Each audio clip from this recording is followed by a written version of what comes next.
et bonne année 2022. Je suis trop contente de vous retrouver pour la première vidéo de cette nouvelle année. Et pour partir sur de bonnes bases, on va regarder mes 10 lectures préférées de 2021. Je vais essayer de garder cette vidéo brève parce que c'est que des lectures dont je vous ai déjà parlé, donc je vais pas aller trop dans les détails, mais j'avais envie de faire un petit récap de mes meilleures lectures de l'année dernière parce que je trouve que ça fait un bon souvenir de revenir sur tous ces livres que j'ai vraiment beaucoup aimés. Et puis on va dire ça met un peu une barre pour 2022 d'essayer d'avoir des lectures qui seront bonnes aussi. Donc on va commencer sans plus tarder avec un livre qui m'a beaucoup surprise dans le sens que j'en attendais pas autant. Je pensais bien l'aimer ou j'étais curieuse de le découvrir, j'avais pas trop d'a priori. Et au final, ce livre m'a totalement bluffée parce que il y a un retournement, une révélation plutôt, que j'ai pas vu venir et qui se crée petit à petit jusqu'au big reveal. Était vraiment genre waouh, waouh, waouh. Et puis même une fois que tu le sais, l'auteur arrive à maintenir l'intérêt, à avoir plein d'éléments super intéressants et j'étais accrochée du début à la fin. Et c'est The Darkness Outside Us. Vous voyez que j'ai mis pas mal de petits post-it parce que j'essaie de comprendre ce qui se passait. Alors forcément, vu que un des gros attraits du livre c'est cette révélation, je peux pas trop vous en dire. Tout ce que je vais vous dire c'est que deux jeunes astronautes venus de deux pays différents dans le futur de la Terre vont devoir voyager dans le même vaisseau pour faire une mission de secours à la première colonne qui est allée sur... je sais plus, je pense que c'est un des satellites de Saturne ou quelque chose comme ça. Et donc ensemble, ils vont aller essayer de la secourir. C'est tout ce que je peux vous dire sur ce livre, mais vraiment une super belle surprise, je m'y attendais pas du tout. Et je sais que je vais surveiller les prochaines sorties de cet auteur, c'est certain. Dans un genre totalement différent, parce qu'il s'agit d'une non-fiction. Je pense que c'est peut-être la première fois que j'en ai une, mais c'est pas sûr. J'en lis de plus en plus, donc je suis contente de voir qu'il y en a qui sont dans mon top 10. Et donc j'ai Caste, The Origins of Our Discontent. On l'a lu pour un de nos book clubs avec des amis. Et en fait, ce livre reprend le racisme et l'histoire du racisme aux États-Unis envers les personnes noires, mais par le biais du système de caste qui existe en Inde, et en même temps avec certaines comparaisons aussi avec le régime nazi. Donc c'était vraiment hyper intéressant, plein de... En fait, c'est des éléments que je savais déjà, mais vus sous une autre lumière. Donc j'ai trouvé ça vraiment très très chouette. Malheureusement, il n'est pas traduit en français, celui-là. Mais si vous pouvez lire en anglais, il est quand même très digeste et très facile à lire, j'ai trouvé, pour de la non-fiction. Maintenant, on va retourner en territoire connu avec un livre que j'ai lu en début 2021, je pense que c'était peut-être en février, et que j'ai vraiment beaucoup aimé. C'est Firekeeper's Daughter. Donc c'était une de mes sorties les plus attendues de 2021 et je n'ai pas du tout été déçue. C'est un livre par une autrice autochtone. J'essaye vraiment d'en lire plus, surtout dans la fiction, parce qu'il y a quand même vraiment des éléments spécifiques qu'on retrouve pas forcément avec d'autres auteurs ou autrices. Et là on suit une jeune femme, je pense qu'elle a le début de la vingtaine. Donc ça c'était cool aussi, je pense qu'il est un young adulte, mais je trouve que c'est plus du new adulte. Et on va suivre Donis, qui est en fait moitié Ojibwe et moitié... je pense que l'autre partie de sa famille est comme venue immigrer des États-Unis d'Europe, mais en tout cas pas autochtone. Et donc elle est un peu perdue entre ces deux mondes, elle n'arrive pas forcément à trouver sa place, elle n'est pas forcément acceptée ni d'un côté ni de l'autre. Donc d'un côté il y a cette lutte là qu'elle fait pour trouver sa place, et de l'autre elle va aider en fait un policier à mener l'enquête sur des morts qui ont lieu sur la réserve et qui seraient liées à un trafic de drogue, mais il y a beaucoup de réflexions sur le traitement des personnes autochtones et là des Ojibwe. Dans ce livre, il y a beaucoup de partages sur les traditions Ojibwe, vraiment plein d'aspects hyper intéressants dans ce livre, au-delà du côté plus enquête et jeune fille qui cherche sa place.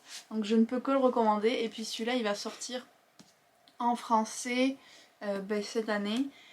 Sous le nom de Une dose de rage, quelque chose comme ça. Et ça je trouve vraiment dommage la traduction parce que le titre est beaucoup plus poétique en anglais. Mais est-ce qu'on est surpris? Pas vraiment. Je vais enchaîner avec un qui a été une surprise aussi parce que je ne pensais pas l'aimer autant. En fait, vous allez voir que sur mes 10 livres, il y en a 3 qui viennent de Tor.com et qui sont des novellas ou des histoires courtes. Et franchement, j'aurais quasiment pu mettre tous les livres de Tor.com que j'ai lus dans mon top parce que j'ai eu aucune déception de leur côté. Mais j'ai vraiment choisi les meilleurs du meilleur. Ceux qui incluent A Psalm for the Wild Built de Becky Chambers, qui a écrit une saga science-fiction qui a été traduite en français mais je sais plus le nom. C'est A Long Way to a Small Angry Planet que je veux absolument lire maintenant que j'ai lu ce livre là d'elle que j'ai adoré. J'aurais du mal à vous l'expliquer genre dans sa globalité mais je vais essayer. Vous pouvez voir aussi au nombre de post-it à quel point il y a des passages que j'ai adorés. Donc on va suivre une personne qui est un moine dans une planète, on ne sait pas trop où, peut-être dans le futur, on ne sait pas trop, mais la planète s'appelle Panga. Et en fait sur cette planète, donc les êtres humains utilisaient énormément des ressources de la planète, comme on fait ici. La planète ça allait pas super bien, et ils avaient des robots notamment, et un jour les robots se sont comme réveillés, ils ont développé une conscience et ils ont décidé d'aller partir dans la nature, ils ont totalement disparu. Et à partir de là, les êtres humains ont totalement repensé leur manière de vivre de façon beaucoup plus écologique. Et donc on va découvrir le monde avec ce moine, parce que Yel va décider de quitter son, un peu comme un monastère, pour devenir moine du thé, j'ai envie de dire un tea monk. En fait, c'est un moine qui va voyager d'une petite ville à une autre parce que les êtres humains vivent vraiment dans des îlots de villes. Et puis faire du thé et écouter les problèmes des gens, un peu comme une espèce de thérapie. Et déjà, je suis tellement fan de cette idée. Il y a une roulotte et ça fait trop rêver, vraiment. Et puis on va découvrir donc comment les êtres humains ont appris à vivre plus en harmonie avec la nature. J'ai trouvé ça fascinant, les réflexions qu'il y avait, les inventions qui avaient été faites. Et puis en même temps, on va suivre ce moine qui voyage à travers le pays jusqu'au jour où Yel va croiser un robot qui vient comme checker sur les humains, voir où ils en sont. Et ça va être un peu comme le début de leur discussion, leur réflexion ensemble, leur voyage. Et j'ai adoré ce livre, pourtant il est très court mais sur tellement de niveaux, franchement une super belle découverte. J'ai mis des notations et tout, j'ai surligné des passages, j'ai vraiment adoré. Je vais peut-être vous lire un passage que j'ai surligné d'ailleurs. I am made of metal and numbers, you are made of water and genes, but we are each something more than that. J'ai été hyper fan. Je pense que c'est un des livres que je vais relire, et puis je sais que c'est que le premier et j'ai vu la couverture du deuxième et elle est trop belle. Il va sortir cette année je pense. Vous en doutez, je vais me jeter dessus. Avant de continuer avec les Tor.com, je vais un peu intercaler d'autres lectures, histoire de varier un petit peu. Et un que j'ai hésité à mettre parce que c'est une suite, c'est Our Dark Duet de V.E. Schwab, donc la suite de This Savage Song, qui font partie des seuls V.E. Schwab qui n'ont pas été traduits malheureusement parce qu'ils sont géniaux. Et j'ai hésité parce que je suis pas hyper fan de mettre comme des suites dans les top 10, mais en même temps je me suis dit, c'est juste un deuxième tome d'une duologie, c'est pas si pire. Et puis il le mérite vraiment. Donc sans vous parler de celui-là en particulier, plus de la duologie en général, on est dans un monde où les crimes, les meurtres viennent créer des monstres de différents types. Plus le crime est horrible, plus le monstre va être puissant en gros. Donc la violence crée des vrais monstres. Et je suis hyper fan de ce concept et des réflexions qu'il amène déjà de base. Et dans cette duologie, on va suivre Kate qui est la fille d'un chasseur de monstres et Auguste qui est un Tsunai, un peu comme le top de la chaîne alimentaire au niveau des monstres. Et les monstres les plus évolués et les plus proches et les plus éloignés des humains en même temps. Et ils vont se rencontrer, puis bon, il va se passer ce qui va se passer, ils vont découvrir des complots, tout ça dans la ville. Mais ce que j'ai trouvé le plus fascinant, c'est vraiment l'univers et les personnages en eux-mêmes, parce que V.E. Schwab arrive vraiment à faire des personnages qui sont morally grey, genre qui font du bien et du mal à la fois, et on sait jamais un peu... Genre, ils sont pour le bien, mais ils font des actions très discutables, on va dire. Et dans cette suite, j'ai vraiment pas été déçue par rapport au premier tome, tout ce qui continue à se passer. Et puis la fin, il se passe quelque chose que j'aime beaucoup quand les auteurs font ça, je peux pas en dire plus. Mais Franchement, il m'a fallu plusieurs années pour lire cette suite, mais je suis tellement contente de l'avoir déjà faite. Si vous lisez en anglais, pareil, n'hésitez pas à les tenter. Je garde espoir qu'ils se décident à les traduire quand même, parce que tous les autres visuals ont été traduits, donc je vois pas de raison. On va retourner sur un petit ordre avec Comfort Me with Apple, une autre surprise, parce que c'est une novella horrifique. Et l'horreur, c'est pas du tout un genre que je lis ou que j'apprécie, mais alors celui-là, il m'a bluffé. Et pareil, une grande partie de pourquoi il m'a bluffé, c'est la révélation qui se passe. Donc je ne peux pas vous en dire trop, mais ce que je peux vous dire, c'est qu'on va suivre Sophia, qui vit avec son mari dans une espèce de communauté, vous savez un peu comme on peut imaginer aux États-Unis là, avec les barrières autour, tu connais tous tes voisins, un peu en mode Desperate Housewives un petit peu aussi. Et donc elle vit un peu pour son mari, elle pense beaucoup à lui, elle fait les choses pour lui, elle pense qu'elle est parfaite avec lui et pour lui, donc elle vit un peu dans son petit nuage. Et son mari, lui, il part pour des périodes prolongées de temps, et puis il revient, il lui raconte pas ce qu'il fait, ni rien. Et au début, on a l'impression qu'elle est heureuse de tout ça, même si on sent une espèce de malaise. Et plus le livre va passer, plus on va être dans le malaise, plus on va découvrir des choses avec Sophia et se poser des questions. Et on va comprendre en fait qu'il s'agit d'une réécriture bien particulière qu'on est en train de lire. La réécriture officielle qui est proposée pour ce livre-là, c'est Barbe Bleue, parce que Sophia a l'interdiction d'aller dans la cave de leur maison. Et aussi un petit peu, je pense que j'avais lu qu'il y avait un côté Blanche-Neige, mais celui-là je l'ai moins vu. Mais au-delà de ça, c'est surtout une autre écriture que je ne peux pas vous dire, qu'il faut absolument que vous lisiez le livre pour découvrir. Il est super bien écrit aussi, et j'ai très envie de le relire pour, pareil, l'annoter, mettre des post-it et tout, parce que ça a vraiment été une lecture qui m'a transportée, que j'ai dévorée, et je pense que maintenant que je sais ce qui se passe, j'ai envie de relire depuis le début pour voir si je vois plus d'indices et tout. Mais incroyable ce livre. Un que j'ai lu récemment et qui sera peut-être pas une surprise si vous avez vu mes vlogs du Pumpkin Autumn Challenge, c'est Sorcery of Thorns de Margaret Rogerson. Donc un roman fantasy, un stand-alone, c'est rare, on apprécie. Et ce que j'avais aimé déjà, c'était l'univers, parce que c'est un univers où les livres en fait magiques qui ont été créés par les sorciers sont vivants, et comme ils ont utilisé les énergies démoniaques pour les créer, ces livres peuvent se transformer en démons si s'abîment, si la formule qui les tient assemblés se détruit. Donc déjà ça porte un concept hyper intéressant, parce qu'on a cette espèce de librairie magique et dangereuse, et le personnage d'Elisabeth qui y travaille, jusqu'au jour où un démon justement s'échappe, elle le tue, mais elle est accusée de l'avoir libérée, et elle va se retrouver à devoir se présenter devant le conseil des sorciers ou des magiciens pour en gros se défendre de ses actes. Et ça va être le début d'une espèce d'enquête qu'elle va faire avec un autre sorcier qui s'appelle Nathaniel. Je sais jamais si c'est Nathaniel ou Nathaniel. Et ils vont se rendre compte qu'il y a beaucoup de choses qui se passent derrière la libération de ce démon-là, et ils vont comme enquêter ensemble, mais il y a vraiment beaucoup d'autres choses qui se passent. J'étais tenue en haleine du début à la fin. J'étais très fan des personnages, notamment celui d'Elisabeth, qui est quelqu'un qui réfléchit vraiment beaucoup, genre on dit qu'elle est intelligente, mais elle le montre vraiment qu'elle est intelligente, et c'est pas le cas dans tous les livres, si vous voyez ce que je veux dire. Nathaniel, je l'ai trouvé extra aussi, et puis il y a Sayla, je pense, qui s'appelle, un autre personnage qui était hyper intéressant, qui apportait beaucoup au livre, donc un petit coup de cœur pour celui-là. Et j'ai déjà acheté le prochain livre de l'autrice, qui est encore un stand-alone, j'adore qu'elle fasse ça, et j'espère que je vais l'aimer autant que lui. Et on repasse pour la dernière fois à Tort.com avec When the Tiger Came Down the Mountain de Givo.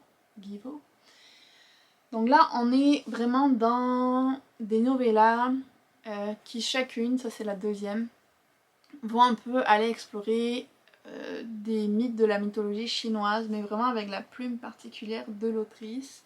Et on suit encore une espèce, mais pas un moine cette fois, mais plus une personne qui est claire, qui s'appelle Shi. Et cette personne voyage d'un endroit à l'autre pour recueillir des histoires, des légendes, de toutes sortes. Et là, elle arrive dans une montagne où elle va être piégée avec son guide, Et alors que les deux sont piégés par la tempête de neige et tout, il y a des tigres qui descendent, mais c'est pas n'importe quel tigre qui descend de la montagne, c'est des métamorphes tigres-femmes. Et en fait, ils veulent les dévorer. Et pour éviter ça, Shi va raconter au cours de la nuit une histoire qui est censée durer jusqu'au matin pour éviter qu'il se fasse tuer. Et qui va raconter l'histoire de une de ces femmes tigres qui est connue de tous. Et puis en parallèle de ça, les femmes tigres vont raconter leur version de l'histoire. Donc on a comme un bout de la part de Shi, un bout de la part des femmes tigres, l'histoire qui se complexifie, et puis le but derrière qui est de tenir jusqu'au lever du jour. Donc ça avait un peu un côté mille et nuits dans ce sens-là, je trouvais, de faire durer l'histoire pour garder la vie sauve. J'ai adoré la manière dont c'était raconté, j'ai adoré l'histoire en elle-même. Je suis trop fan de l'univers et l'autrice a un 3e tome pareil qui s'en vient. Je crois que c'est The Singing Hills, donc les collines chantantes, le nom de la série. Et clairement je vais continuer parce que j'ai adoré les 2 premiers. Puis les couvertures sont vraiment belles, je trouve. Et le dernier, pas des moindres, mais celui qui sera le moins une surprise, donc je l'ai gardé pour la fin parce que je me suis dit vous alliez deviner. C'est Iron Widow. Je pense que personne n'est surpris, j'en ai tellement parlé de ce livre-là. Je vais essayer de le faire très brièvement comme je vous ai déjà saoulé avec dans plein de vidéos. Et on est dans un mélange de Pacific Rim, La Servante Écarlate, en mode Chine impériale, un mélange de science-fiction, parce qu'on a des robots qui viennent envahir les hommes, donc les Handen, et en même temps de fantasy, parce que pour combattre ces robots, un homme et une femme vont dans une chrysalide, qui est un autre robot géant, un peu en mode Power Ranger, et ils vont utiliser le Chi, leur énergie vitale associée à différents éléments pour manœuvrer ces robots. Donc c'est là qu'on a le côté un petit peu fantasy. En même temps, on a une société qui est hyper patriarcale, qui utilise vraiment les femmes, vu que leur énergie est absorbée par les pilotes masculins pour alimenter le robot et que souvent elles meurent.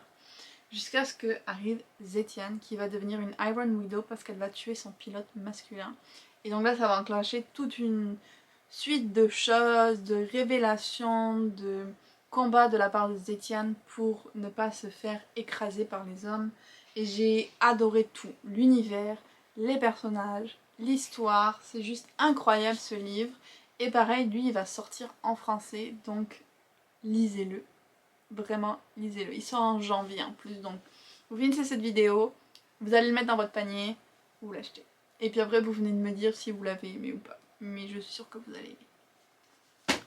Donc voilà pour mes 10 livres. Ah non, il en manque un. J'ai failli l'oublier parce que je ne l'ai pas en papier. C'est Malibu Rising de Taylor Jenkins Reid. C'est le 2e livre de l'autrice que je lis. C'est mon préféré. J'en ai eu que 2, vous me direz. Mais je l'ai encore préféré au 7 Marie d'Evelyn Hugo. Franchement, Malibu Rising était incroyable. En plus, je pense que je l'ai lu à la bonne période de l'année parce que je l'ai lu au début de l'été. Ça se passe à Malibu, on parle de surf et tout, donc vous voyez que j'étais vraiment à fond dans l'ambiance. On suit une famille qui s'appelle River, je pense. Et en fait, on a d'un côté la rencontre des parents dans le passé et en parallèle les 4 enfants qui préparent une fête annuelle. Et on voit un petit peu qu'est-ce que leur vie a été, leur pensée par rapport à leurs parents, par rapport à leur famille. Et j'aime beaucoup quand on explore les familles de cette façon-là. Puis on va avoir comme les deux timelines qui vont se rejoindre un petit peu d'une certaine façon. Et puis à la fin on revient vraiment juste dans le présent jusqu'à la conclusion de l'histoire. Et j'ai vraiment aimé de A à Z suivre tous les personnages. Pareil, Taylor Jenkins Reid, elle arrive à écrire des personnages qui sont très reliable, auxquels on peut vraiment connecter, assez attachants aussi, imparfaits, mais vraiment très humains au final, et j'adore ça. J'ai adoré sa manière de raconter l'histoire, donc ça a été une super belle découverte pour moi. Je l'ai lu en livre audio, c'est pour ça que je l'ai pas avec moi, et franchement c'était une super expérience. Là on a fait pour de bon les 10 livres que j'ai préféré lire cette année. J'ai aussi pris quand même une BD et un manga. Donc en BD, j'ai pris Le Grimoire d'Elphie, pareil, je pense pas que ce serait une surprise, vous savez que je l'avais beaucoup aimé. Pour ceux qui ne connaissent pas, on va suivre 3 sœurs qui ont perdu leur mère. La plus vieille ayant acheté un bus librairie, elle va recueillir les 2 plus jeunes qui vivaient chez leur tante et vont voyager à travers la France. Sauf que apparemment leur mère était une sorcière et elle a légué son grimoire à Elphie, qui est la seule à savoir qu'il y a de la magie, les 2 autres ne le savent pas. Et donc à chaque arrêt du bus, elles vont comme vivre des petites aventures, des petites enquêtes. Et en parallèle des enquêtes, on va un peu en découvrir de plus en plus sur leur famille, sur leur mère, comment elles vivent leur deuil. Donc vraiment plein d'aspects en peu de pages pour une BD, mais c'est super bien fait. Puis les dessins sont juste magnifiques. Je peux vous montrer un petit peu, là on est en Bretagne. Donc une très très belle découverte BD. En plus le deuxième tome est sorti il n'y a pas longtemps. Et le troisième a été comme annoncé aussi un petit peu qu'il allait se passer en Alsace, je pense. Donc j'ai hyper hâte de voir ça. Et en manga, j'ai pris Les Carnets de l'apothicaire. Pareil, ça a été une super belle surprise cette année. Je connaissais pas du tout cette série, mais là j'ai lu les 3 premiers et j'attends de recevoir le 4e. J'ai eu un coup de cœur pour le premier tome, vraiment ça faisait longtemps que j'avais pas autant aimé un manga. Le personnage s'appelle Mao Mao, j'oublie toujours. Et donc elle était apprentie apothicaire jusqu'à ce qu'elle se fasse kidnapper et qu'elle soit comme revendue pour aller travailler comme dame de compagnie voilà, dans le quartier des femmes, je cherchais le bon mot, dans le quartier des femmes du palais impérial. Donc on est plus, je pense, comme en Chine. Et en fait, au final, dans le quartier des femmes, elle va utiliser ses talents d'apothicaire, en particulier au niveau de la détection des poisons, ce qui va l'amener à vivre plusieurs aventures différentes. J'ai beaucoup aimé le personnage, tout l'univers, la façon dont elle utilise son intelligence, ce qu'elle sait comme apothicaire pour résoudre un peu les crimes, entre guillemets. Donc c'est hyper intéressant. J'ai beaucoup aimé le deuxième et j'ai vraiment adoré le troisième aussi. Donc j'ai très hâte de continuer ces mangas et si vous connaissez pas, essayez-les parce qu'ils sont vraiment géniaux. Et voilà, on a fini pour de bon avec tous les livres que j'ai préféré lire en 2021. N'hésitez pas à me dire si vous en avez lu certains, s'il y en a qui sont dans votre palle, et vous, quelles ont été vos lectures préférées. N'oubliez pas de liker la vidéo et de vous abonner à la chaîne si ce n'est pas encore fait. Et puis on se retrouve très bientôt dans une autre vidéo.